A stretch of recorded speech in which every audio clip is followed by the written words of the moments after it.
Has your boat's hull been neglected in a barn all winter? Perhaps it took a beating over the summer, but with spring on the horizon, it's time to get back to plowing the waters with friends and family. Nobody wants to start the season with a dull hull. Introducing our new and improved, extra smooth Waxy Dolphin hull polish. Waxy Dolphin is specially formulated to work on fiberglass, wood, and metal, so you can even apply it to your drive shaft for improved efficiency on those longer outings. Improve your ride today in every way with Waxy Dolphin hull polish.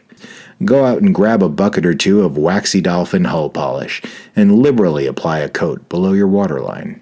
Your chine will thank you. Waxy Dolphin, for the ride of your life.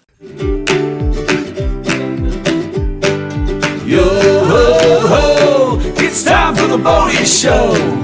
Living on the water is the only life we know. Yo ho ho ho, it's time for the Bodie Show. I'm really excited we have a new sponsor. Waxy Dolphin stepped up, and this is turning into something real, this Bodie Show. I know. I'm excited to try it. Mm-hmm. Yeah. I think my drive shaft is okay, but I don't know. Maybe my cleats, my bollards could use a coat of Waxy Dolphin wax. Yeah. I'm sure everything I have could probably use a coat. Yeah. Yeah. Mm-hmm. And I want to just thank Captain Ad. Mm-hmm. For hooking us up with Waxy Dolphin as our latest sponsor. Ladies and gentlemen, please look out for Waxy Dolphin and your local marina. Yeah. At your local marina. If you choose to support the Bodie Show, you can do so by like our Captain Ad said, picking up a bucket or two of Waxy Dolphin wax. Thank you very much. So hey, it's the Bodie Show. We're in person. Hey Jeff. Hey Steph. Sup? I don't know how to respond to that.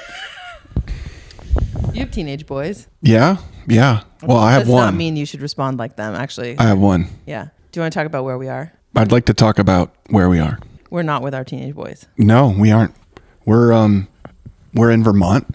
We are at the Nash. We are in Terminal 2 of the Nash compound, which means we're at Jay and Rebecca Nash's house in Heartland, Vermont. Mm-hmm. Guest quarters. And their guest quarters. That's Terminal 2. And we're making a show. And tonight there's going to be a special event.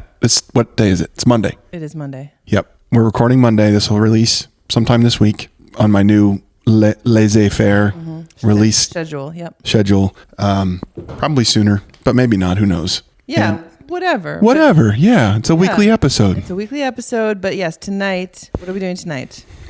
We are going to do a live Bodie Show together with Jay at his Monday Night Live. So he does a Monday Night Live Facebook Live show, which you can find on his Facebook page under, if you search for Jay Nash, I'll assume it comes up. Right. And just for those who haven't been paying attention, Jay is responsible for all the lovely music on this podcast. Yeah. Jay makes all this music, does a great job. And lots of other amazing music. Singer-songwriter extraordinaire. We're staying at his house. We're going to join him tonight for Facebook Live for a little bit of throwing some Bodie Show into whatever it is he does. By the time this airs, it will already have happened, but we're going to bring a little bit of that show into this show for you guys. Yeah. And we'll talk about that segue in a little bit. Before we keep going, we talked about the live show, but we also need to talk about another reason why we're here, which is to launch the Bodie Show album Kickstarter crowdfunding fundraising campaign. Right. I just clicked the launch button on the Kickstarter website. Oh. It is live.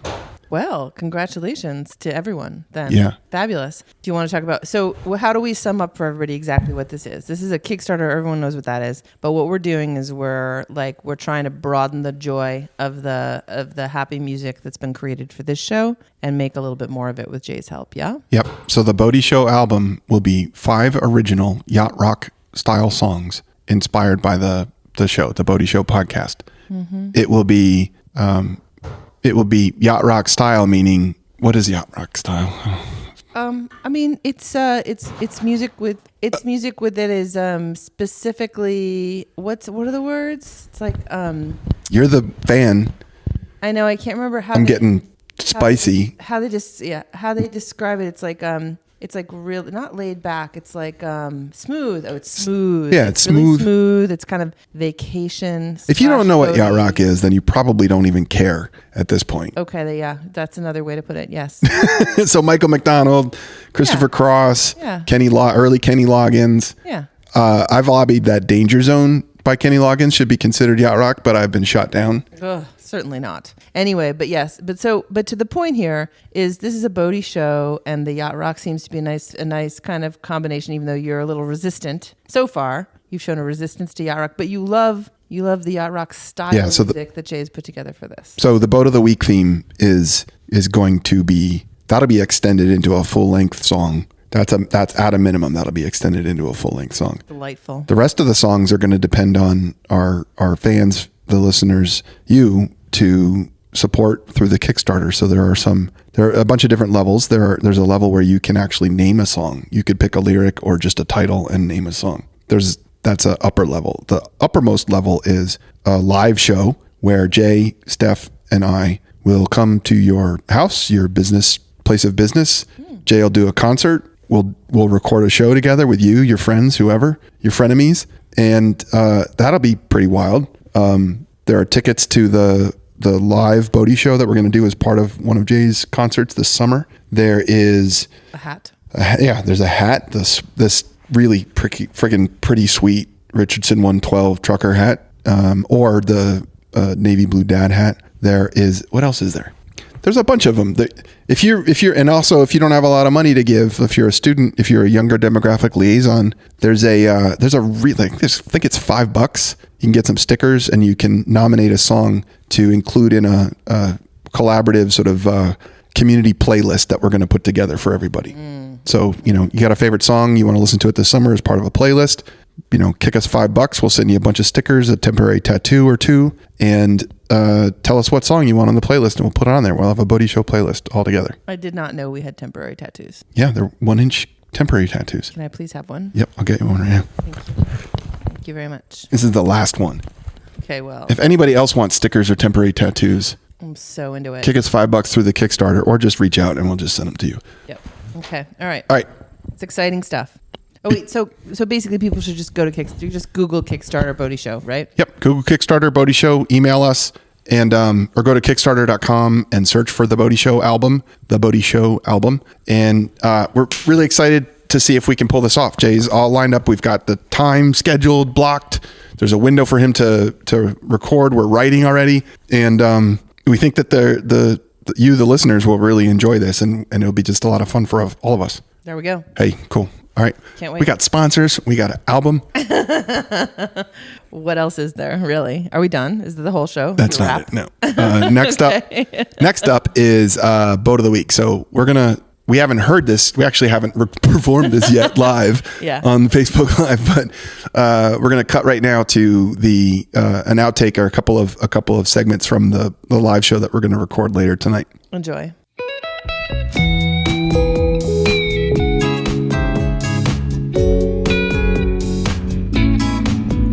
It's the boat of the week, stable or sleek. Check out that vessel, baby, isn't she sweet? It's the boat of the week, the boat of the week. Ooh, how I love me, the boat of the week. Da da da da da da. Hey, yeah, let's check out the boat of the week.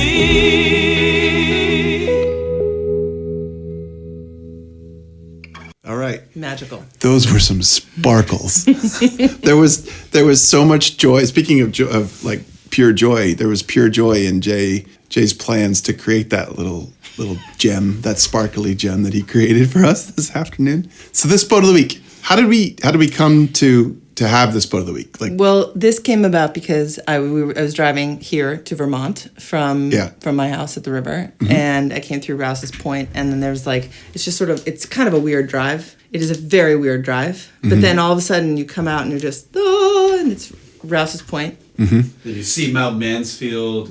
Yeah, and like the Camel's lake, Hump. and then all of a sudden it's just very boaty. It goes from not very boaty to just very boaty. All of a sudden there's like just sailboats everywhere. yeah, And you're then in just- landlocked New England, and Right. And then and I was driving by slowly along the waterfront, and then I saw this enormous houseboat. I'm a big fan of houseboats in general. Oh, yes, you are. So I saw it. I managed to slow down a little more and get a couple of pictures of it, and I brought it to you and submitted it as, I guess, an Admiral's Choice. Yeah. Admiral's Choice is how we describe Boat of the Week submissions, which don't come necessarily from our listeners, but from one of us to saw all put this together. boat in person? I did. The one that I saw the pictures of earlier? Oh. Yeah. I know, exactly. So This falls into a new theme we have. It's kind of a winter deal of drive-by Boat of the Week. Drive-by Boat of the Week, yeah. Right. Last episode, we traded drive-by boats that we'd both driven by and needed to talk Which about. is in the winter. It's friggin' March. Yeah, you got to just find boats on the side of the road. Do you have some pictures for us, Jay? You want to Yeah, cue some yeah. photos? Take a look at this. See what we've got here. Tell us what. Oh. She is beautiful. What are we looking at here? Yeah. It's a great question. It's It's a what- 36-foot Gibson, as Yeah. far as I know. And I love it. Did you catch a year? No, I want to be on it. Yeah. I want to be on it too. That's exactly how I feel. Look at that. Oh, And we're so used to having nothing but audio, so you all are getting to enjoy yeah. Look at the a size of visual the bed. for Look the- at the size of the bed. Did you see that? That would sleep. Look at the engines. There's double beds and double engines. Are we going to just keep cycling through because we're getting... No, I think that's it. So All it's right. a Gibson what? It's 36? like 36-foot houseboat, which is Yeah. exactly the length it should be. That's the right length for a houseboat, as we know. And there was a lot of light. Yeah.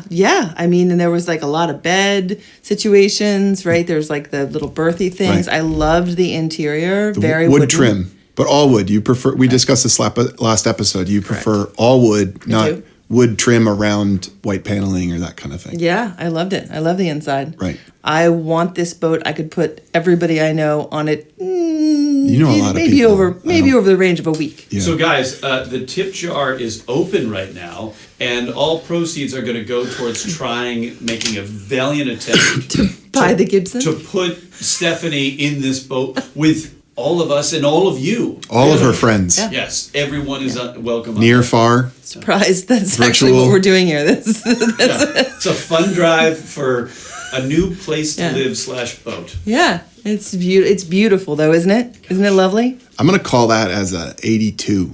Yeah. I could see that. Yeah. And I saw 2 engines, but only 1 outdrive on the back. I don't know what to say about that. Does that happen? Is that a thing? Can This you could have get that? weird right now. No, I don't know. Maybe it's just a backup engine. If one blows, it just Yeah. That's a could be. great idea. Why could be. don't I have a backup engine? It's a really. I need a backup engine for my life. I just, you know what Exactly. it probably is a Jenny. It could be a Jenny. Yeah. A generator. Yep. Yeah. That's what boys call generators. Very excited that I don't knew know. that. Fire up the Jenny. Look at you. I also saw one of the things I like about that design of houseboat, it's like a cab forward. The driving position, and this is the same for your houseboat. Steph has a 36-foot River Queen, which is of a piece with that Gibson. I think so. Of a piece, meaning. Just like How do you genre. mean, sir? What? How do you mean, sir? Of a piece with that. I think it's of that genre. Oh. Right? It's of that, like, that was where the market and the manufacturers were, both with the River Queen and with that. What's this about being forward? You're not up on a flybridge. You're not like back at a center console. You're driving from the very front of the cabin. Seems like a good idea. And because you're not up that high, you're like, that's the kind of cool thing about houseboats. They're all one level. Some right? of them, Some of them, yeah. not all of them. That's I'm the cool with thing you. about this houseboat. It's all one level. Except, okay? Just trying to go with Doing me. great. You're Thanks. doing great. I'm sorry. It's also past our bedtime. We're doing great. You're doing great. Where's the coffee? No, we have to wait till tomorrow morning for that. Oh, I was thinking espresso martinis, but Oh, we could make things. that's what Oh, I want wow. to hear. I love Jay in the corner over there too. Jay in the corner. You're like, you know what you reminded me of? It's like a little bit like, remember when you used to, like your dear dad, who we all love? You reminded me of EJ in the bushes. Remember that? Oh yeah. I'm just gonna. Just in the bushes. Or I could be like a version of Triumph the Insult Dog. Oh. This is not Bodie. Sorry. Back to it. Yeah. Anyway, what else do we have to say? I mean, look at the thing. It's perfect in every way. I don't know. It's gorgeous. It's going to drive well. Better than mine. Yours drives pretty well. It's a little bow heavy. Yeah, and it's like when it's windy, it's not, you're never sure what's going to happen. Sometimes the I gas think you're gonna be flows, dealing- sometimes it doesn't, minor things. That because it's It's windy. got 2 engines, No. Jeff. It can handle a little Got a backup wind. engine. I think it's going to be just as it has as much Difficult. Windage. windage as yours. You look at that. Look at you with the Bodie word. Every now and then. It happens. If you're new to the Bodie show, Steph is proud of all of the things she doesn't know, and she'll let you know how proud she is. It's true. It's true. But I did know that word. You did. Yeah. Yeah. I think you're getting more comfortable in your boat commentary role. Yes, because I do a podcast every week about boats. For the rest of your life. And believe it or not, I am listening to all the things that you explain. Okay, so I can't wait to reintroduce this podcast in 20 years and say, ladies and gentlemen, the longest running podcast Nothing will stop us. that you may or may not have ever heard of. we do it every week because it makes us feel better when we do it, and true. it's still fun. As soon as it's not fun anymore, we'll stop doing it. God, yes. What is that? Nothing. But it's still fun, right? It is so fun. Speaking of explaining things, Yeah. you mentioned earlier that you had done some more thinking on how to teach somebody to drive a boat because yeah. my daughter Mary Jane, who's one of our younger demographic liaisons, because we're not all that young, and we need to know what's going on with the kids. She came on and she had a question, which was how to teach a loved one, a significant other, how to drive a boat when you are, or one would be the person who has a lifetime of boating experience, got a significant other, they don't, but you want them to share in the joy, the activity of it, and the freedom of it. So you pretty much, I think we both agreed in that to just pretty much say like, all right, just put them behind the wheel and get out of the way and don't say too much. Yeah. Yeah. But you also had some more thoughts. Yeah, this is something that I like to do, as you know. I enjoy doing it. Reba and I have done a couple of take-back boat sessions. That's been fun. And I was thinking about this, and I think what I said to Mary Jane was my primary goal is trying to get somebody to just start having fun as quickly as possible Yes. behind the wheel. Like, just straight Yes. to the fun. Right. Like, not really thinking too much about, like, the GPS or the rules of the road or whatever. Those things are all important, but give it a minute, right? Because you got to Right. kind of fall in love with it first. Yeah, right? if you're not enjoying it, then why are you even doing it? It is called recreational. boating. Right. We're not fishermen, Right. freighter workers. And then I remember that sometimes I'll put somebody in the driver's seat who hasn't boated before, and the Thousand Islands are shoals, so you got to watch out a little bit, right? But basically, I will just use hand motions instead of talking to them about what to do. Oh, interesting. Because sometimes it's kind of like, it's just a little jarring when someone's like, go to the left. Go Give to me the a- right. give me like a Even scenario. if you say it nicely, right? You're like, as you pointed out rightly. All right, I'm driving. You put someone in the boat. They're driving along. Invariably, you're going to come upon something that you're going to have to go. Please don't hit Murray Island. Where's Murray Island? It'd be great if you went that way. But you just said stuff. Right. So I don't say anything. I stand driving next to you, along. and then I just go like this. Oh, and now we're going that way? Yeah. And then I just go like this. Interesting. Just to take some of the barkiness out of the experience. Well, it's also, what's the outcome you want? To go that way. Right. To go that way. Right, exactly, yeah. And it takes everything down a notch. It's you know what it's I mean? pure information. You just plowed through it. She had a great line. Let's just take some of the barkiness out of the whole thing.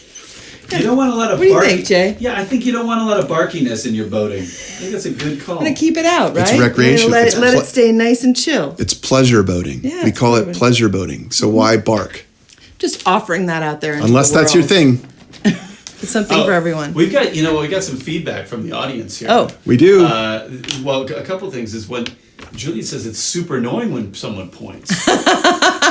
She doesn't want. That's the good points. feedback. Foiled. It's great feedback. But Julie already knows how to boat. So would it be more annoying if somebody yelled at you to do something or pointed? That's the question.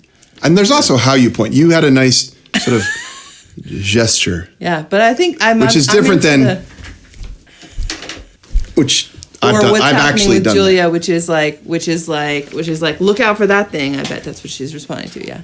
Yeah. Look out! Less barking. It's an option. Just putting it out there. I mean, it's just one of many ways to get the job done. Right. Well, we are very invested in other people enjoying this activity that we love, which brings people together in places that are often scenic and interesting. You're not looking at a screen. Your kids are going to be entertained just by being there, unless they're hungry or hot. and then it goes sideways. But other than that, Or if you take more than 2 hours. yeah. Jay apparently does for this. But we like to get people into boating, and there's been over decades a whole advertising industry to also get people into boating. And What a wonderful world it is. this world of boaty advertising, especially vintage old boat ads. So we have to ask you, Jay. I think I read a boat ad. Yeah, how'd this segment? This is Jay Tell us- actually created a segment. Yeah. Well, like if you tell us you want a segment and maybe you make some music, intro music for it, doesn't even have to be that good. Like, Jay's is fantastic, but yours could be like just fine. We'll do whatever you want. Pretty much. How did this come about, Jay? You were reading, I can't remember where it came from, but it was the first time you read this old boat ad that was just ridiculous. Yep. The copy was absurd. It was like, is this a Saturday Night Live skit? Saturday Night Live does like the fake commercials. Yeah. It was absurd and hilarious, and I was crying, laughing while driving on Highway 91 over here, and I was like, oh my God, give me more of that sweet, sweet copy. And next thing we knew, then we made this, and then I just, Then this showed up in my text. then I just did this.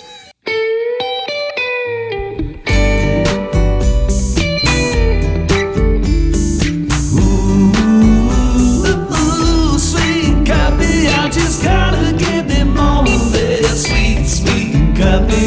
Come on, Jeff, and read us those vintage boaty advertisements. Now give us some of them old boat ads. So that showed up in my texts, and now it's a regular segment. I think Matty Mole has it. He's like, it just. Was it like you and your Johnson? Yes, it was. Just her, you and your Johnson? Yeah. Just your girl, you and your. Just Yeah, you, that's your a good girl, one. You, your girl, and your Johnson. Yeah, That's a good an one. actual ad. It's true. Johnson makes outboard motors, and they had a magazine ad that was just. Classic. Your girl, and your Johnson. You can't take any of this stuff too seriously. No. So boat ads, the best of the boat ads have a wink in them. And this week's boat ad, Jay, for you. Oh God! Also, strapping in. Also, I've been instructed. I think the first time I read a boat ad, I read it just sort of straight, as in like not goofy. The next time I might have done a bit too much enunciation, and I got notes from Jay, who's kind of our producer. He's the one that cares enough to give us feedback. Just the guy in the bushes. Just the guy in the bushes. He's a producer in the bushes. Notes from the bushes. Is that your next album? Really, it's so funny. Like I think I read like my dad passed away in December, and I think this is the first song that little jingle's the first piece of music that I wrote after his passing. Oh yeah. And like the tag is just give him some of that old boat ads, which I realize now is directly inspired by my dad's commentary when I used to play down in the pub. Give him some Grateful Dead. Give him some Marshall Tucker. Just give him some of those old boat ads. So there's a little bit of EJ. So never a rough puff. Come all the way up to cool. Never a rough puff. Not with the taste of extra coolness in Cools. And now, for more smooth sailing, we're offering you the world's most popular sailboat, the Sea Snark. Ordinarily, you'd pay about $120 for this portable, unsinkable 11-foot sailboat. But you can get it from Cool for only $88 delivered. And one Cool carton and flap. Bank Americard or MasterCharge acceptable. So, get cool and stay cool with the Sea Snark and the only cigarette with the taste of extra coolness, Cool. And this was discovered in, actually I think I found the best pictures of it on the Sailing Anarchy website, where somebody still had a Sea Snark, which was a foam-hulled little sailboat with a triangle sort of sunfish sail and the Cool cigarette, whatever, design language logo on the sail, yeah. And it's a really interesting cross-marketing moment, right? Mm-hmm. Cigarettes and sailboats. It's Cigarettes not for everyone. No. I'm awestruck, and I also want to just let everybody know I learned to sail on a snark, on a styrofoam snark. You did? Yeah, and we had it up until about 1999. What are the chances that here we would be reading about the boat you learned to sail on? It was, and it's called a snark. Yeah, I loved it. So the poster on the Sailing Anarchy website said they shipped 18,000 of these Cool snarks. Jesus. Yeah. Everybody wanted cigarettes and sailboats. Turns Yeah. out they really. Well, everybody, I think, was already. Somebody write that down. Cigarettes and sailboats. Cigarettes and, That's a song. That's gonna go on the Bodie Show album. Cigarettes and sailboats. I mean- oh my. Shall we discuss the? We should discuss the. Get to work on that right This might happen, right? This might happen live. now. Jesus, that's too good. I don't even know. Holy crap! My mind is pretty much blown at Look at me this point. just wandering around back No, there. I'm fine. Don't worry. I'm trying to figure out where that is. Does it start?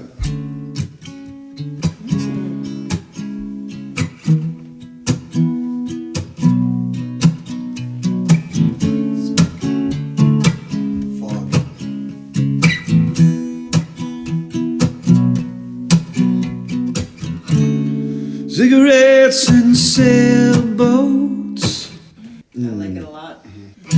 cold beers and floaty floats. Cigarettes and sailboats. What's happening? Wait. What kind of floats, though? What do you think? Cold beers and boats that float. No, cold beers and cold beers and an anchor roll. It's a very, very False hopes. What's that? Cold beers. Oh shit! Cigarettes and sailboats, cold beers and false hopes. Oh shit, that's good.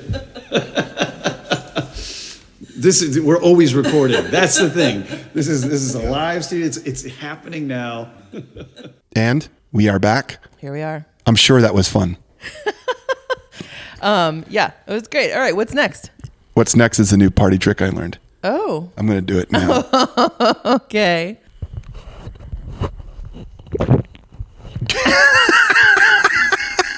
Wait, I got to do it again. Oh. That's the sound of me swallowing a mouthful of Stella beer. I couldn't help it. I was going to wait till the end of the show to do it. But You know that beard be gone. yeah, it's going to be gone. While we were setting up, I was like, I wonder if that will work. I jammed the mic against my throat. Thoracic section. My and I swallowed and it came right through the I mean, headphones. it's fine. You did it too. I did. You just did you want to do it on air? Sure. I'm just saying it's fine as long as it ends there and there's no more bodily functions that are They sitting get too close to recorded. the- All right, Yeah. go. Ready? I'm sure everyone's regretting their choices of tuning in right now. Sorry, everybody. All Yeah, right. okay. Back to boats. Speaking of swallowing hard, Oh no, yes. I don't know. You were really worried last week about your boats. I was. And so did you just like get over it and go out and take care of your boats? No. That is not the best segue, but it's what I got. Okay, I was like, I'm not looking at the at the list, so I didn't know what you were going to say. No, that had to do with the waxy dolphin again, or what? No. Well, I'm just saying. All right, so it is not. Wait, it is spring, didn't it is technically spring. When did the first day I think happen? it's like the 21st or something. Yeah, I don't know. It doesn't matter. We're in spring. Friday. That's It's officially spring. We're in Vermont, which means since it's officially spring, there's a new inch of snow on the ground that came down today while we were hanging out. the lovely dusting. Yeah, it is nice. Jay called it a coat of paint because it did all the brown and the mud and the what got It's very scenic. dressed up. It's so Vermont. So scenic. Dude, I can just tell you that Vermont is so Vermont. Like we need vocal fry. So Talk about how scenic Vermont is. So Vermont. So nice. It's its own brand. It is its own brand. We learned that today. We had bacon that was really good. It was like, what kind of bacon is this? It's Vermont bacon. Vermont bacon. Vermont bacon. This is not at all boaty. All right, spring boat time.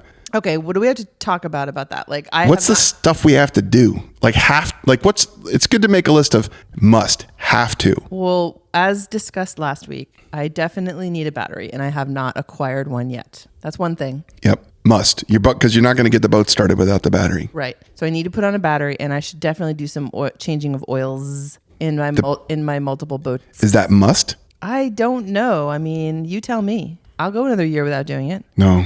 Okay, then yes, it's a must. We'll do it. And then, Yeah. oh, you know what else? Gear case on that old Mercury, gear case and crankcase oil. We were also going to put a bilge pump in my subfloor. I think we have the bilge pump. Patrick went and bought one. I think so. Patrick, thank you. Thank you. That is really nice. Hopefully Patrick knows where it is. Has Did he drop it off? Along on our yes. Do you know where it is? If it is? weren't for Patrick, we would have nothing on our list would have been handled. I hope We'll so. find it. If we don't, we're going to pretend like we did. But yeah, remember? Because my boat sank again last year. You are finally willing to talk about that. Yes, I because it was too traumatic for a moment. It was too traumatic. I think we talked about it on the show, but not this easily. No, it was difficult. I had a really hard couple of weeks, just like kind of no. It's just too much I'm gonna fun. take that beer back. All right. But yeah, no, it's true. It was not a great moment. It's the second time it's happened. Too much water in the subhull. This time at least I knew what was going on, but I did have to get like a straight up rescue from our friends Gil and Ryan. Yeah. And I had to put the call in and be like, boat is sinking, red alert. And we have some theories about how it's sinking. right, something to do with the corner. Yeah. Or whatever, but having a bilge pump under there would be really awesome. You But- almost did vocal fry about your new bilge pump. Well, I mean, I have to tell you that we are here in person together, which we haven't been for a long time. And so we have all this fancy recording equipment with all the wires. There's a lot of wires that go down. So instead of just sitting on my phone and, looking at you, we're in person and the sound quality is so dynamic and delightful that maybe the vocal fry is just coming out because I'm having such a nice time talking and listening. And listener Scott sent me a pair of really sweet headphones. Ooh, very nice. What kind are they? I don't know. Doesn't. Right. Sennheiser HD 280 Pro 64 ohm. And I have noticed that when I wear these headphones, I hear every little bit. So that could be sub-threshold vocal fry in other circumstances, but because I have you're speaking to an actual mic, and I have these sweet headphones on. They were Scott's third extra pair, so he mailed them to me. Maybe I'm just hearing vocal fry that I wouldn't hear otherwise. Right. People don't And want to maybe listen to us talk about vocal fry. Back to spring boating season. So yeah, I think battery and bilge pump and gear case oil and lower unit oil are a must for your boat. Yeah. For me, Yeah. oh boy, Nothing. we got both our E-Techs serviced last year. We're going to sell the Eastern 18. So there's a whole list that just goes along with getting that thing cleaned up and ready to go for listing. For the big Eastern, oh yeah, I got a must. The battery switch on that crapped out last year, which is why we were having, it was weird starting behaviors. And I put a new one in, but I didn't screw it down and get it all dialed. It was it's just sort of in there, hooked up, sitting again, on a shelf. I don't know what a battery switch is. Yes, you do. It's a big pointy, it's a big knob that you turn and it's got a pointer. Oh, yeah. I have One, on the two, houseboat. both or all. Yeah. I have one on the houseboat. Right. And so the Eastern 24 has 2 batteries with a switch. Okay. And so the old battery switch, the contacts got worn away. I put a new one in, it worked, fixed it. And I need to finish mounting that. Why am I having a hard time thinking about stuff to do? Maybe it's just the snow outside. Because it's the spring, but No, it's throwing you off. You're blah, blah, blah. I'm in the There's mountains snow and outside. I'm landlocked in the mountains in Vermont. On the way here, though, I did go through, I went through Rouse's Point, Lake Champlain, and I did see a lot of boats. Nice. Yeah, Yeah. Which is what led to the boat of the week we just discussed. exactly. Right. Yeah. Lovely. I think I think I need to change all of my fuel filters because I don't change those every year because those just matter. The volume of gas through those is what matters. I think I need to change all my fuel filters. I changed the oil. I changed the oil in the dinghy motor last year. I changed the engine oil. I don't think I changed the gear case oil. I should do the gear case oil in that. I pretty much should probably go through all of the boats and change all the fuel filters. The dinghy needs gear case oil. The Cobalt, the new boat last year, the kids are going to get access to that depending upon the degree to which they really, really shine it up this spring. Right? Because it has had great mechanical care as it was preserved. It's a 82 Cobalt Deep V, Deep V18, turquoise. Blue and squishy. Yeah, all that we've talked about it. All the cup holders, 3 cigarette lighters, 3 ashtrays, and an 18-foot bow rider. But it's got the wood. That's got a little bit of wood trim that could use a sand and an oil or just an oil. And the kids said that they were up for doing that, for pimping it. I'm sure they will. I'm not. Okay. Yeah. We could be. One of us will be right. And one of us will be wrong, and that'll be fun to find out. And we might put maybe 20, 25 hours on that. So it doesn't need engine oil or coolant. I know I need to wait for Mother's Day to gently scrape all of the dried zebra mussels off the houseboat hull. Yeah. That's on the to-do list. That'll be fun, as always. Yeah. Always delightful. And besides that, I have no idea. I should really do some stuff to the houseboat engine too, because I don't know if I ever have. Yeah, maybe actually, we added oil to it. We did because it was low. We should change the oil. We should change the oils in the houseboat motor and in the Seaway motor. Yeah. Well, all of that is riveting, really. People need to. This is a public service for people. Like, oh yeah, what do I need to do? Yeah. Yeah. That stuff is what they need to do. Right. Well, they all probably did it in the fall before they put their boats away because they're not us. They're just gonna get the waxy dolphin and rock and roll. Yeah, they're just gonna. Yep. I'm jealous. I'm jealous. Rocking and rolling with the waxy dolphin. Yeah, they're just gonna head right out with a waxy dolphin, but good for them. But I feel like this rolls us into the idea of summer resolutions. Yeah. Is it time for that, or is it too early in the season? I'm gonna start with a fall resolution. Oh. And then back up into summer. Oh, okay. I Not resolve last fall, but this coming fall. Okay. I resolved this fall to do all the stuff that I didn't do when I took the boats out and stuck them in the barn. All right. So that I don't have to do what I'm doing right now, which is like, dude, what am I supposed to? I can't remember. I don't know. I just want to skip it. Yeah, it is. Maybe it's. I don't know. I don't have an opinion on this. I think it's better. You could be right, but I don't. Because you're so fired up for spring, you want to get on the water. No, and then I always just do. Yeah, right? Last year, it was next weekend that I splashed my boat. Oh, right, because it was eclipse last year? It was eclipse year. The longest year. The longest season ever, yeah. The longest season ever. Yeah. I'm not gonna record myself taking a sip of this. Thank you. But it is okay. So that's fine. So next year you want to do things differently, be more responsible. I've said this every Delightful. GD year. I feel like some years you do. Yeah. We didn't. You're better at this than I am. Just say something. It's not saying a lot. No. I like that low bar. Really low bar. But Last year there was a bunch of deferred. There was a bunch we just deferred it, and then by the time we got there, we were rushing. We were rushing. It was also it's also typically something that Missy and I take our time with. We team up and we tackle stuff together. And we were like running around last fall and didn't team up and do it together. We pulled the boats together, including mine. Thank you. Yeah, we did. We pulled your boats, pulled our boats, but we just sort of slammed them into the barn. My summer resolution is actually. Could we have something more interesting than that for a summer resolution? Starts with my fall resolution. So my summer resolution is to actually compound and wax the green dog. Okay. Last year, my summer resolution, do you remember what it was? Yeah. Well, I mean, it was, I don't know if it was a resolution, but it was you talking about what you were excited about, and it was the Grace. Yeah, I wanted to work on boats more. And you're like, really? Yeah. And I have the same reaction to what you just said, which is the waxy compound, whatever. The waxy dolphin. Now that we have a sponsor, now that we have a new sponsor, I want to hit the green dog, which is the 24-foot Eastern Center console with a T-top. Is that buffing? No. Yeah, there's some buffing involved. Oh wait. Compounding is you use a rubbing compound. Tribologists have studied. That's what they have.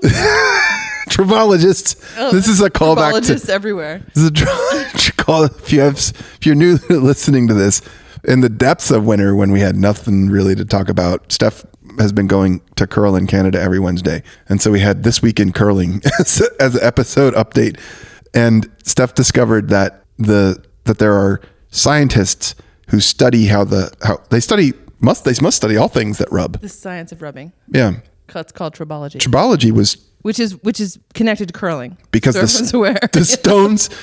stones that you slide across the ice, the tribologists were studying how the stones slid across the ice. And what made them actually spin. If you spin them, what makes them curl in one direction or the other? That's the question at hand. I doubt we have any new listeners, and all the older listeners are like we know about tribology. We know, yada, yada. Come on, wrap it up. Right. Move on. So rubbing compound is... What's so funny? Okay, rubbing compound. It's typically like a lotion with worse. Worse. I have the general idea with it has some grit in it. So it's like a liquid or a paste that has some grit in it, and you rub it on the boat. What do you rub? What do you Dude, can't take you anywhere. I just want to say for the record that literally for the first 19 years that we've been friends, if I was like making double entendre, like winking and nod references, you would like give me a sneer, a scowl. You had no time for it, and now you can't stop. I'm a slightly recovered prude. Slightly recovered. I'm sorry, not sorry. Moving on. As you rub your paste into your boat, is there anything else you'd like to tell us about? Yeah, well, what that does is it lightly abrades the surface and scrapes off the Zebra mussels. No, you just need cardboard for that. Mother's Day Listen, cards. I may not be a tribologist, but I know that all you need is a Mother's Day card and a piece of cardboard to scrape the zebra mussels, the dried zebra mussels off of your steel-hulled houseboat. Yeah. But when you're compounding your boat, you get a liquid or a paste rubbing compound, and it has a little bit of grit in it, and you rub that vigorously on the surface of your boat, and it scrapes off the oxidation and the layer of dirt that's sort of embedded into the gel coat surface. And it's almost like lightly sanding it. It scrapes all that stuff up. And the grit is really, really fine. So it doesn't really like leave deep scratches, but it does leave little scratches. You're abrading the surface. And then you use even finer rubbing compound, which then takes the larger scratches that remove the stuff down and makes them smaller scratches. It's like using like 80 grit, then 120 grit, then 220 grit, then 600 grit sandpaper to make a really smooth surface. And then what happens? Then you use wax. Like the Waxy Dolphin. You use Waxy Dolphin. Thank you very much for sponsoring the show, Waxy Dolphin, our new sponsor. Just, accidentally brought that up again. Go ahead. You're really doing a good job of helping the sponsor out. So you use your Waxy Dolphin wax and you rub that on, and then you buff it. Okay. And when you're buffing with the wax, all you're doing is just rubbing the wax into that finely abraded surface. Yep. So you've prepared the surface, and then the wax is going to go on. You've actually removed some material. You've basically sanded taken out the layer. Yeah. It's like exfoliation with your skin. Sure. Very familiar with that. Do you exfoliate? I do not. I'm not surprised. I know you're not. My self-care has not reached my face. Yet. I'm working on it. It's around my elbows. So you exfoliate your elbows? No. Oh, nothing. The less you know, the better. You know when you rub the sand on your face at the beach to take the layer of skin off? You know what a loofah is? I do know what a loofah is. Yeah, yes. that's for exfoliation. I understand what exfoliation is. Yes, you just don't do it. I don't do it. Okay. But yes, I gotcha. Yeah. So you exfoliate apricot pits or some shit, right? Yeah. Blah, blah. Walnut shell dust. I get the general idea, but then you don't finish it with a wax. Maybe we should. Should we wax your face? Wax on your face? Yeah. That's the next ad. Waxy Dolphin face wax. Yeah. All right. So all of this is to say you're going to do all of those things to which boat? The Green Dog. The Green Dog. All right. Yeah. But not the one you're going to sell, the Red Dog. Oh, and that one too. Oh, you can do it to both of them. Yeah.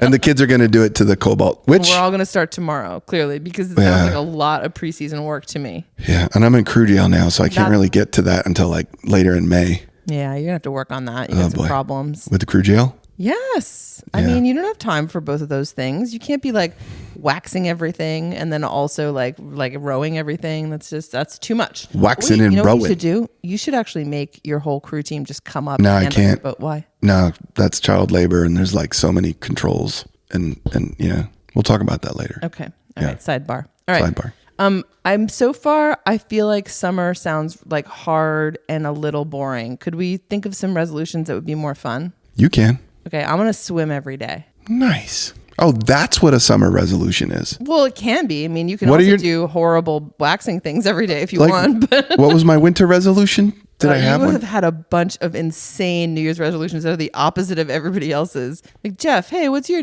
I not that I even asked this question. Who cares about New Year's resolutions? Right. But you would be like, my New Year's resolution is to drink more. And I was like, what? True story.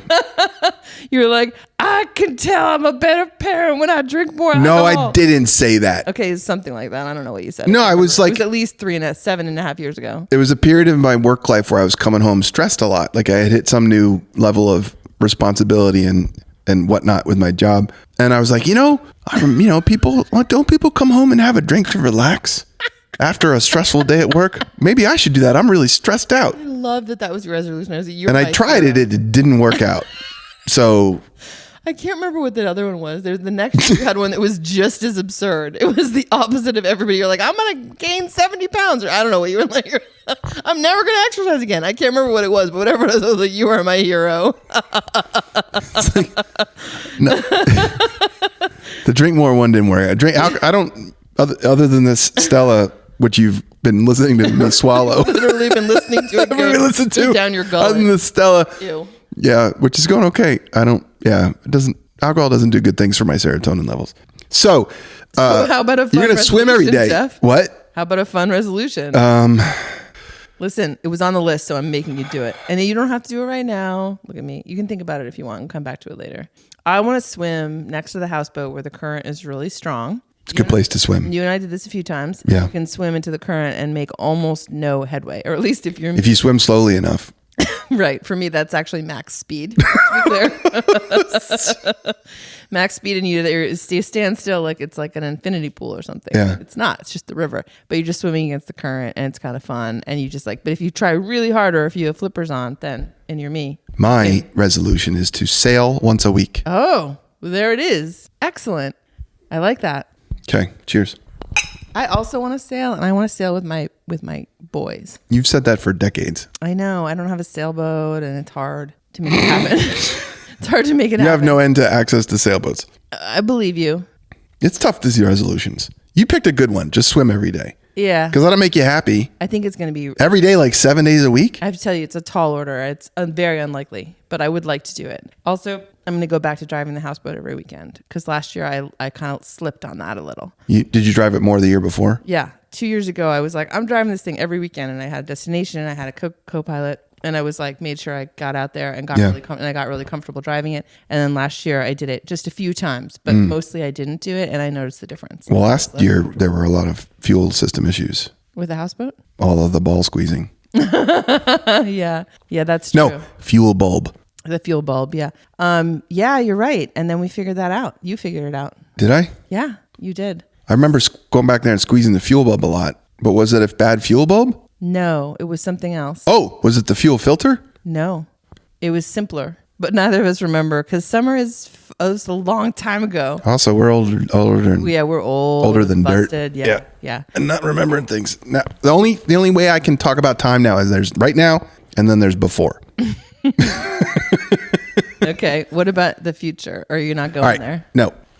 Summer resolutions, check. Yeah, we did it. Okay, we have some listener questions and corrections.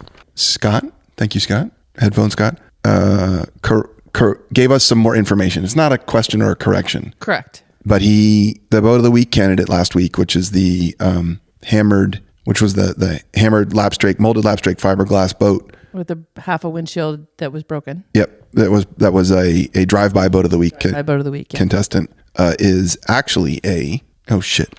I thought you'd remember. I better look it up in the text message. You thought I'd remember. I think that goes in the category of before. Before right now. Okay. Here we go. Starcraft Sun Cruiser. Sun Cruiser. It's a great Starcraft name. Sun Cruiser. Sounds like tons of fun. Yeah. An early bow rider where you have to leap over the windshield to get into the bow rider area. All right. So that was the Starcraft Sun Cruiser. Yeah. Good to know. Yep. We posted no pictures of it. We're working on that slowly. The other was a question from Wilson, who wanted to know what the deal was with Captain Nervous. Yeah. That was literally his question. She's like, what's the deal with Captain Nervous? I listened to the show. I like it. But what was up with that Captain Nervous? Yeah. What was that about? So Captain Nervous is a dear friend of mine. And we went into a lot about in the interview I did with him about why his name is Captain Nervous. He actually has a captain's hat, like a Yacht Rock captain's hat that says Captain Nervous on the side. I saw it. You sent me a video. Yeah. And he has as we discussed in that episode, he's gotten more and more nervous as he's gotten older.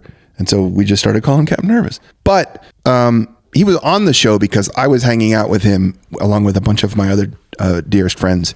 And he's a really interesting person. And I asked the whole crew that I was with, hey, who wants to be on the Bodhi show? And a bunch of people said, maybe. I was like, and then they were sort of like, Captain Nervous should go on. And I said, yeah, like it'd be wonderful to share the story of how Captain Nervous became Captain Nervous. And part of what makes this show fun, this is an answer to your question, Wilson. Part of what makes this show fun is bringing people that we care about and enjoy spending time with into it. So old dear friend, Captain Nervous. With a Bodhi story. With a Bodhi story and a Bodhi nickname. Very Bodhi nickname. So help, making him part of the show was like, that's why we did it. That's what the deal is with Captain Nervous coming on. It's not like he's famous, because he's not. It's not like he's... not yet. Not yet, yeah. Yeah. He is... Lookout World. Lookout World. If you're in the Bay Area of California and you're looking for a kick butt band to book for your party, your wedding, anything,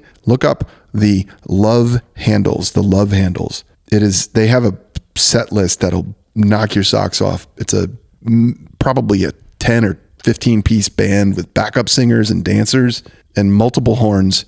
So anyway, it's fun to have people that you enjoy being with joining the show. The other correction is not the cookbook correction. The cookbook correction. Yeah.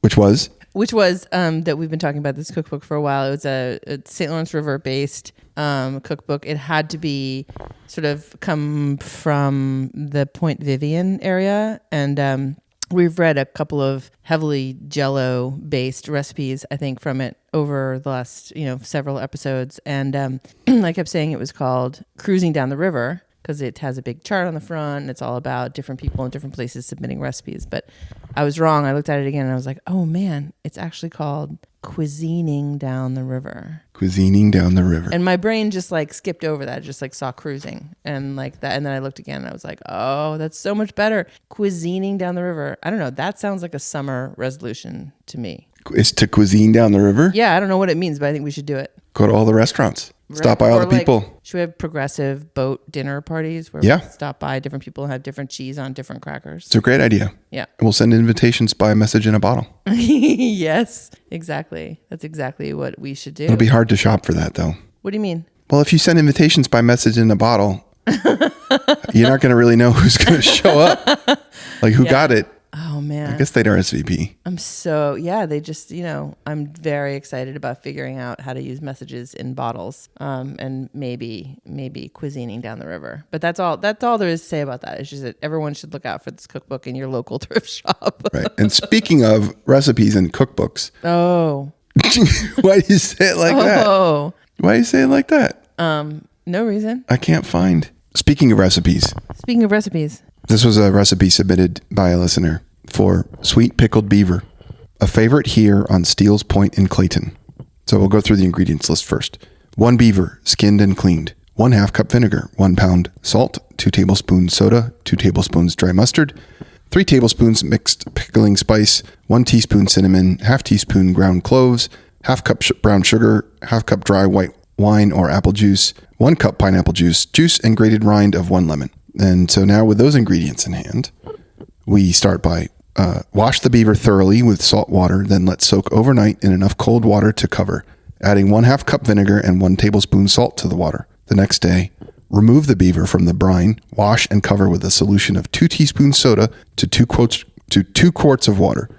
Bring the beaver to a boil, reduce heat and simmer for 10 minutes. Drain and rinse the beaver, then place it in a clean pot. Add water just to cover. Sprinkle mixed pickling spice on top. Bring to a boil. Reduce heat and simmer for 20 minutes. Drain and rinse beaver. Gently pat the beaver dry and place in a roaster. Mix mustard, spices, sugar, wine, and fruit juices and place in a roaster. Cover and roast at 325 degrees Fahrenheit until beaver is tender, basting the beaver frequently. Sweet pickled beaver serves 4 or more, depending on appetite for beaver. Just wanted to join in on the end there. You did? It's a really great part. Yeah. Should we do it again? We'll do the last line together. Ready? Sweet pickled beaver serves 4 or more, depending on your appetite for the beaver. Yeah. Shout out to the Thousand Island Sun cookbook on this one. Yeah, this is from 2003, the TI Sun cookbook. Yeah. That was it was a lovely reading of a lovely recipe. Yeah. Thank you for that, Jeff. You're welcome. We're going to add that to the Bodhi Show cooking lexicon. Yeah. And you had an idea of the recipe might be added to the Kickstarter rewards for the album. Right. Yeah. Well, What was it? At this point, I think everyone's got the recipe because we just read it out loud. Nah, but they're not going to be able to write it down. Okay. All right. Well, you got two. If you need the recipe for sweet pickled beaver, Tell you what, the top donors to the Bodhi Show album Kickstarter campaign will get a signed copy of the sweet pickled beaver recipe. Yeah. Signed by Steph, Jay, and myself. Yep. Dare to dream. Top donors. Top donors only. We don't know what that is, but you guys, you will tell us. Yeah. Yeah. Impress us. We're ready to be impressed. Impress us. Yeah. Maybe the top donors and the bottom donors. And then should we make it for like a boats and floats this summer? Like our What progressive. is that, a royal we? Well, or a we like you and me we? Like you, because I'm going to be living on the houseboat and swimming every day. So Yeah, but you'll have an opportunity to catch a beaver. Right? I'm not swimming every day. Okay. All right. Yeah. Makes sense? Great point. You Yeah. catch if you catch a beaver, You'll cook it. I'll pickle it. Okay. All right. Cheers. That's perfect. Done. I don't want to pickle the beaver. You don't, do you? You don't. Do you want to catch one? Do you not have a great appetite for beaver? I just don't really. Seems like a lot of work for something that's probably going to be disgusting and you're going to throw out. And now you've caught, murdered, skinned, and then done all that other stuff to a poor beaver. Mostly rinsing. It's a lot of rinsing. A lot of rinsing. Followed by some gentle patting. Yeah. All right. No matter what. Moving on. No matter what, top donors and maybe a few of the bottom ones are going to get a signed copy of the sweet pickled beaver recipe. Yeah. That's sort of Bodhi. Where's the paper? Oh, here it is. No. Oh, it's a different one. You're sitting on it. Yeah. All right. Yeah? My surprise. What's next?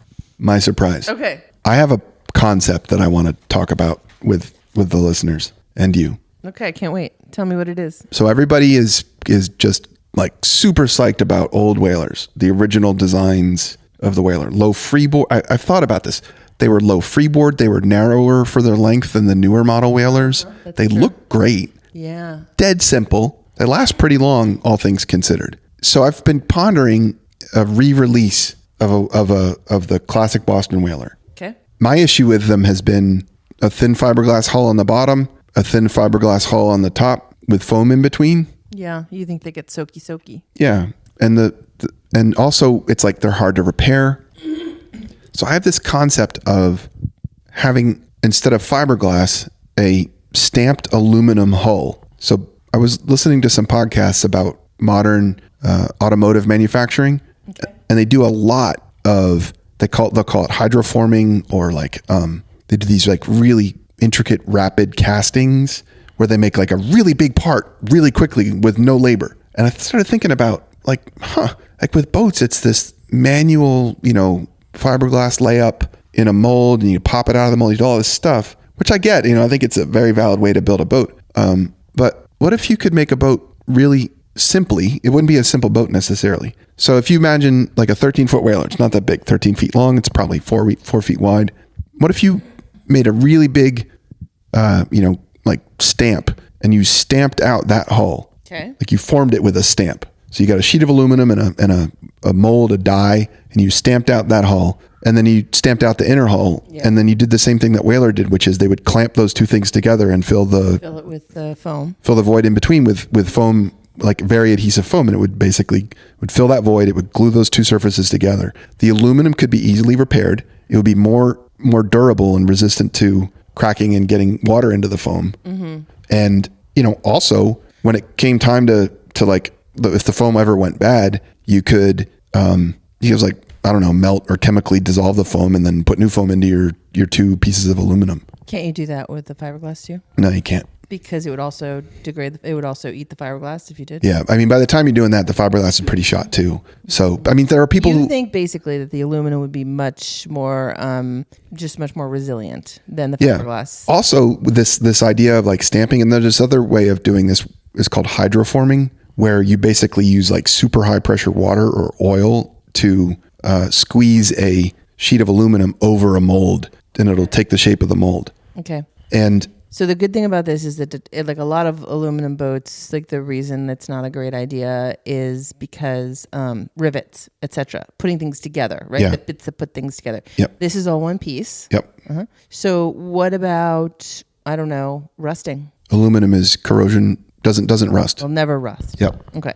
And you just glossed over the fact that it would be easy to repair. Like if I hit a rock with it, It would dent instead of crack first. If you really poked a hole in it, you could weld a plate over that, which might melt the foam inside. So I hadn't really thought about that part. Okay. All right. But because I'm actually really interested in this and the difference between why do we like fiberglass? Why do we like metal? Like everyone, all of a sudden everyone will be like, we need metal boats. Like right now, for example, we need metal boats because they're better than everything else. Maybe. Mm-hmm. But then I've been around plenty of metal boats that are having plenty of other problems. So I'm just sort of interested in the weak points in all of those different things, right? Yeah, no, it's good to poke holes in this, pun intended. So, okay. Also, it's going to be lighter than our whalers of the past. Yes. And I don't know if that's necessarily a good thing. Well, part of this redesign would be to redesign the running surfaces, the part of the boat that makes contact with the water, Right. so that it had less vertical acceleration. And this whole idea started when I went to vertical acceleration is like the term I use to sound smart instead of saying pounding. Thanks for owning that. Also, I just want to point out that since we're in the same room, I didn't have to ask that question. I just had to get the super confusing, like high eyes look on my face, like when you said vertical, and then Jeff addressed it. And just I pick up on that a lot easier than I do over the FaceTime. Yeah, fair enough. Yeah. Also, you made the your thinking and understanding face before, which I just accepted it happened. Yes, exactly. It's like you didn't think I was in pain or like having it looks like you're like trying to like take a dump. right, or like really bad sort of like heartburn or something. Right? Yeah, like yeah, but it's not. It's me just trying to make my neurons fire. Yeah. But anyway, so you're gonna try to get rid of the pounding by changing the call it, the blah blah surface, the running surfaces, the wetted surface. Okay, well, Whaler's already done that by Right. making it a deep V. Do you agree with what they've done, or do you want it to be different? I think for a small boat, a deep V a short boat, as we talked about in one of the most recent episodes, like we kind of like a 24-foot length. Yeah, because you think it goes from wave to wave. Yeah, in short chop, which is what you're dealing with in most inland water situations or near shore. You're not dealing with rollers, like ocean rollers. You're dealing with short chop that's been blown up by the wind.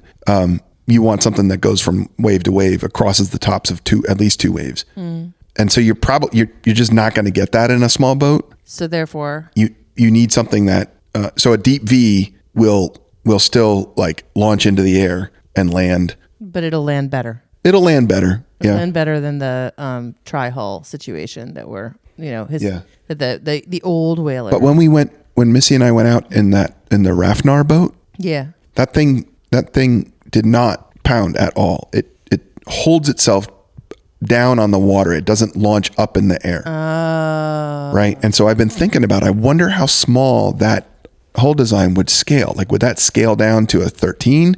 Would it scale down to a 15 or a 17? How long was the boat you were in again, the Rafnar? It was probably 30, 28. It was a really big, sort of a utility, rigid hull, like a really big rigid hull inflatable. It wasn't a center console, it had a cabin in the middle, but still. Right. Interesting, though.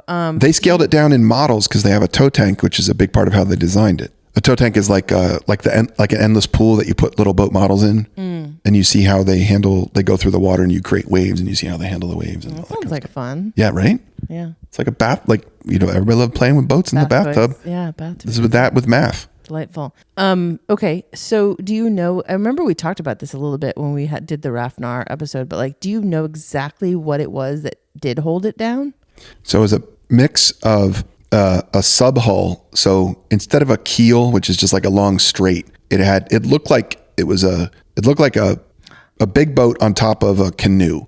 Yeah. Like there was a canoe shaped protrusion in the bottom of the boat, and that had a bunch of different like hollow sections, like where it was sort of concave, and then water would go in there and it would hold it down and keep it from leaping up into the air. Interesting. And then it had a really sharp bow with like a downturned sort of like veiny, like vein surf, like VANE, not VEIN, vein. Anyway, it had a finely shaped bow that would cut the wave, Okay. right? So I don't know. I'm just wondering if you could play around with the hull design, because I love the idea of creating a hull that was going to somehow allow the water to hold you down to the water. yeah, I mean, bottom line, it's still a small boat, right? You're not going to be able to handle anything, but to reduce the like fly up in the air and slap back down of the whaler, right? Without necessarily going to the down east style round bilged, sort of semi displacement hull with. So I don't know. Anyway, I was just thinking about that, and even if you did nothing but recreate the running surface of these original design whalers, then you just have a fun boat that, it pounds, but like people still love them. Yeah, but it'd be lighter. Okay. We're gonna have to deal with that. Yeah, I don't think that once you're up on plane in one of those things, lighter would mean less. You would need less power. Mm-hmm. You don't think it'd be a worse ride because of the lightness? No. You might be right. You know how I don't know that the aluminum and the fiberglass skins would be that much different in weight. Maybe not. Maybe. I love driving Sam's little aluminum boat. My son Sam has a little aluminum boat that we drive that thing around. I mean, it's not perfect. But No. It's kind of better than driving a 15-foot whaler. Like, it's lovely. Right. It's lovely. But I think, and it's light. It's super light. Yeah. It's just like popping along. You need very little horsepower. And I've also been thinking about this. It pops along the top in sort of a nice way. Sort of skips over the top, right? Yeah, exactly. Doesn't slam back down because it's not that heavy. Right, exactly. So, and I've also been thinking about this in the context of electrification. So if you have a light boat, it takes less energy to move and get up on plane, that kind of thing. Yep. And so, and designing it so that maybe you would have a battery compartment down low, so you'd hold the center of gravity of that weight down really low, and you could put an electric motor of some sort on this thing. Mm-hmm. But the real kicker for me is, could you stamp out these hull sections and join them together with foam? And that would mean you'd have to in order to use fiberglass to make these boats, you have to have 2 molds, right? So you'd have to have the same number of molds. Right. They might be more expensive molds because they've got to be able to deal with these high pressure situations, whatever. Mm-hmm. My understanding is that hydroforming, at least, doesn't require like the same kind of pressure as like a die stamped, drop forged kind of situation. Plus, one of the upsides of this foam sandwich is that you've got 2 thin skins. Mm. Yeah. Foam sandwich. Yes. I'm going to have a nice foam sandwich with some spicy mustard. Yeah. Pickled beaver. And then what about, so here's the question is how, because the weak point is always where you bring the things together. So how are you forming the 2 bits together? I mean, all I know is that I've read that what Boston Whaler did back in the day was they'd make the bottom skin and the upper skin, the inside skin, the outside skin, and then they'd quote unquote clamp them together and fill with foam, expanding foam, which would expand, but they were clamped together so it, maintain. So there'd be some clamping situation like that, right? And then you have to finish that with it, but that's where the rub rail goes. Yep, right. And then, this is the kind of thing you'd paint the aluminum unless you wanted it obviously clear coated. But I think white on the outside and blue on the inside. White on the outside, blue on the inside. Yep. And I've been thinking about this a lot, clearly, but I think what I would do is I would make the 17. Yep. And I would make it so that you could start out sitting down in the boat like you do in the 13s and the 15s. Okay. So if you're a little kid, you don't have to be taller than the console. You can just sit down. So it's a great kid's boat. Mm-hmm. But when the kid gets older, they want the center console. And so you take out the seats and you put in the center console. And so it's a little bit modular. And so a fisherman who wants a center console right off the bat, they get that. Somebody who's got a kid who might use this thing, you get it with the seats, the same steering wheel, throttle, all that stuff would work in both. Somebody who needs something without a center console because it's a work boat, it's utility, and or it's just more of a people want to sit down when they drive. Like the one I grew up with is the Newport. The Newport with the it's like 2 seated. Yep. And behind and 2 in front of the windshield. Yep. Down low. Yeah. Yeah, it's a nice option. Right. Keep it simple. Like so many new boats are like 5 outboards and they're huge and they got all this stuff going on. And yet everyone keeps asking us for the boat for their kids and assuming, Yeah. And they don't like the answer, get a rigid hull inflatable. They don't like that answer. Yeah. They're like, I kind of want this old whaler. And then when Missy and I picked up the 13-foot whaler for the power couple, I'm like, man, this thing's it's pretty sweet. This little sit down runabout, and they look cool as hell. They've got good lines. Yeah, people love that. There's a nostalgia moment right now, and I think objectively, that is a small, simple boat with low freeboard. Doesn't sit all that tall out of the water, right? Anyway, that's the concept. All right, I like it a lot. And I'm calling it the Brooklyn Whaler. Why? Because I think it would be fun to design this with Brooklyn Boatyard, make a prototype, using their cold molded construction method, figure out some of the engineering together with Stefan, who was part of who gave me the tour around Brooklyn and Gowanus, and then actually make it in Gowanus or Red Hook. Like there's a bunch of really cool industrial spaces there. Put it to use with, domestic labor. There's old shipbuilding stuff that used to happen there. Maybe some big hydraulic presses that you could use to do the hydroforming. Brooklyn Boatyard, do they do only wood or do they do whatever? They do wood composites, a mix of wood and carbon fiber. But mostly wood. They're like they're wood. Yeah, they typically build one-off designs, which means that they're not building a mold. So they do cold molded. So they build a bunch of ribs and then they lay the shape of the boat over those ribs using really thin veneers, like strips of wood, almost like the wood is sort of cloth, like super flexible strips. Right? That's cold molding. Okay. So they're making a compound shaped, curved shaped piece of plywood effectively. Yeah, makes sense. Okay. So anyway, I just thought about, call it the Brooklyn Whaler. That's probably violating the Boston Whaler trademark, but maybe they'd be like cool about it. Maybe not. Maybe it's just a working name. But the stamped aluminum means that you're using an environmentally friendly material more so than typically than fiberglass with resin. You've got like your labor is stamp, clamp, pour foam instead of the labor of like putting the fiberglass and resin into the mold, blah, blah, blah, blah, blah. Right. Could be lighter, could be an opportunity if it is lighter to have it ready for, electrification, ready for electric motors. You could tap into the nostalgia moment. You can make it look really freaking sweet, make it look real good. You could make one hull, this 17, and have a sit down option or a stand up option so that your kid because that's the thing, like the center, you don't put a kid in a center console because they can't friggin' see over. Like I had to build a step stool for our Eastern 18 so Walker could drive it. Yeah, it's the reason I got rid of my Whaler with the Menemsha, which was a bigger deal because it had that huge console, and then you had to. But when my kids were learning to drive the boat, there was no way they could do that. No, right? Because it was like it had that console, and then they couldn't get up and over it, and they couldn't sit in the seat. Yeah. So yeah, I hear you. Well, you've sold me. Okay. All right. Great. Say no more. Like I think let's do it. We're gonna start the company. All right, tomorrow. the Brooklyn Whaler. But we just told everybody about it, so yeah, that's the thing. It's good to talk about your ideas because, like, okay, it's effectively impossible for us to do anything about this, and that's like, and we're the ones that have thought about it now. But anyway, if anybody has any thoughts on that, or like, if anybody knows anything about hydroforming and like how you could scale that up or down, yeah. Anyway, I love it. I think that's a show. Just step back into, the bilge of, I don't know, a Canadian steamship. A Laker. Oh, Here we are. Nice, actually. Yeah. The green room is actually the bilge of a Laker. I like and it. we can just kind of do a thing. No, don't go. Yeah. Oh, Just kind of. Like Let's do this one cigarettes. back here. Just like. Just gonna all together now.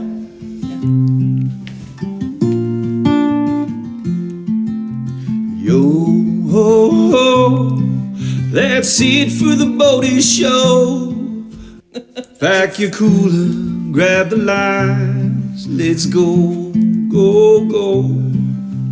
Yo ho ho ho ho. That's it for the Bodie Show, Stephanie. That's it for the Bodie Show. This has been magical. Thank you so much. This is so cool. Wasn't that a laugh? It was great. All right. Thanks, everybody. Thanks, everybody, for indulging. Let's see. And I think right before, I don't. That's it for the Bodie Show. That's it for the Bodie Show. Lucky you, we're not going to do any more swallow sounds. That was really kind of, I think I'm going to leave that in. I don't think I'm going to edit that out. But anyway, hope everybody enjoyed the live show that we have yet to do. And please check out the Kickstarter and support the Bodie Show album. Go to kickstarter.com and search for the Bodie Show album. You'll find our project. You'll recognize the logo. And also get in touch, thebodieshow@gmail.com. Have a great week, everybody. Have fun. We're out.